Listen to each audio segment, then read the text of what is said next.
I'm Andy Barth. In an earlier life, I was a news reporter, and I covered a lot of political campaigns. I got to know a lot of candidates, but never one with the decency, honesty, wisdom, and compassion of Allan Kittleman. I knew early on that if I ever got a chance to work with him, I wanted to do it, and the chance came in 2014 when he first ran for Howard County Executive. It happens that I'm a Democrat, and he's not. It happens that he's a Republican, and I'm not. But very quickly, we both decided that didn't matter, because we could work together, because what did matter was doing the right thing, not political affiliation or partisan contention. Allan is a moderate, a nonpartisan, bipartisan centrist who looks for the honorable path and looks for ways to bring people together rather than following a party platform. He's an accomplished legislator, a savvy planner, but in no way a dogmatic ideologue. He can work across political divides and form a consensus to achieve a common goal and advance the future of our county. He grew up here, knows the ways and needs of our county, and cares more about the general good than his own advancement. After he won election, I got the chance to work for him serving as press secretary. I saw that, just as I suspected, he's the real thing. A person who would say, for example, that in his office we all put family first, and mean it. We would work hard to achieve our goals, but we wouldn't do just anything to win. He had standards to meet.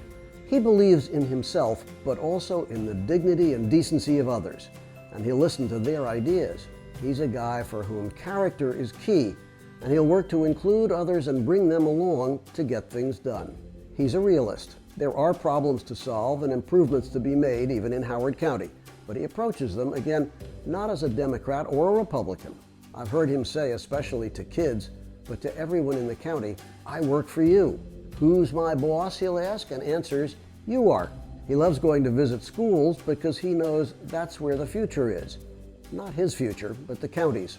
When he campaigned in 2014, and when he held some of the many town hall meetings he liked to hold so he could hear what other people think, we'd often talk to people in the crowd afterward and ask what they thought.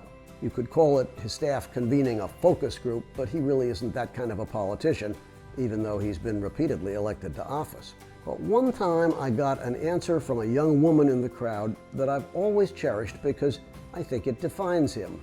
She said she liked him not because he's a Democrat or a Republican, but because he's what a politician's supposed to be.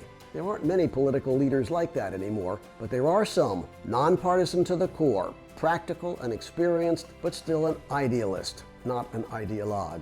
There's no pretense to Allan, and he's one of those few people who can mostly get along on just a first name. If you say Allan in Howard County, everyone knows who you mean. I'm Andy Barth. I'm a Democrat, and I'm voting for Allan. Thank you.